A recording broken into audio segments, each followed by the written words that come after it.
হয়, মই এই ক্ষেত্ৰত ইতিমধ্যে যাৱতীয় কাম-কাজ অৰ্থাৎ আবেদন কৰিছোঁ ৰাজীৱ ভৱনত গৈ গুৱাহাটীত। আৰু বৰ্তমান মোৰ মূলধন হৈছে অহা বিধানসভা সমষ্টিৰ মোৰ শ্ৰদ্ধাৰ ৰাইজ।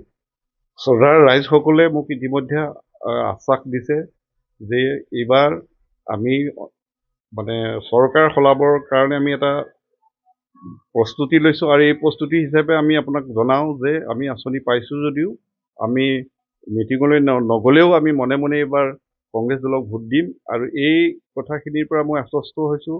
আৰু ৰহাৰ বিভিন্ন যিসকল গুণী জ্ঞানী লোক বা যিসকলে ৰাজনীতিৰ লগত জড়িত বা অন্যান্য ক্ষেত্ৰটোৰ লগত জড়িত, তেখেতলোকেও বিচাৰিছে যে যোৱা 2 দশক ধৰি ৰহা বিধানসভা সমষ্টিত যিসকল বিধায়ক হৈছে তেখেতলোকৰ প্ৰতি ৰাইজৰ বহু মানে ক্ষোভ আছে। গতিকে তেওঁলোকে এইবাৰ বিচাৰিছে ৰহা বিধানসভা সমষ্টিৰ পৰা এজন যোগ্য প্ৰাৰ্থী, আৰু সেই আলম লৈয়ে ৰাইজে মোক উলিয়াই আনিছিলে বা ভালে সংখ্যক গুণী জ্ঞানী লোকে, আৰু তেওঁলোকৰ কথা মতেই মই ইতিমধ্যে আগবাঢ়ি গ'লোঁ। আৰু মোৰো এটা ইচ্ছা আছিল যে মই যিহেতু এটা ক্ষেত্ৰত কাম কৰিছিলোঁ চৰকাৰী ক্ষেত্ৰ এটাত, আৰু তাৰ পৰা মই যিখিনি অভিজ্ঞতা পালোঁ বা গ্ৰাম্য অৰ্থনীতিৰ ক্ষেত্ৰত মই যিখিনি বুজি পালোঁ, আৰু মোৰ যিখিনি কৰণীয় বুলি মই ভাবি আছোঁ, মানে মানুহ এজন হিচাপে, সুনাগৰিক এজন হিচাপে মই যিটো ইতিমধ্যে মোৰ কৰণীয় বুলি মই ভাবিছোঁ, সেই কথা আগত ৰাখিয়ে মই বিচাৰিছোঁ। আৰু দলেও মোক ইতিমধ্যে মানে সহায় কৰিছে,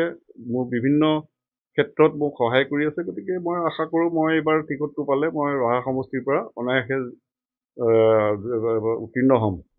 হয়, এইবাৰ আমাৰ অসমত গৌৰৱ গগৈৰ নেতৃত্বত ইতিমধ্যে এটা জোৱাৰ আৰম্ভ হৈছে কংগ্ৰেছ দলৰ পক্ষত, আৰু কংগ্ৰেছ দলে এইবাৰ চৰকাৰ কৰাটো প্ৰায় নিশ্চিত হৈ গৈছে।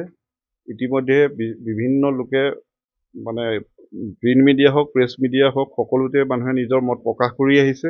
আৰু সেই একেধৰণে আমাৰ ৰহা সমষ্টিটো আগবাঢ়িছে। আৰু বিশেষকৈ ৰহা সমষ্টিত প্ৰায় সংখ্যক লোকে মোক ব্যক্তিগতভাৱে লগ কৰি হওক, ফোনযোগে লগ কৰি হওক, মোক উৎসাহ যোগাই আহিছে, আশীৰ্বাদ দি আহিছে।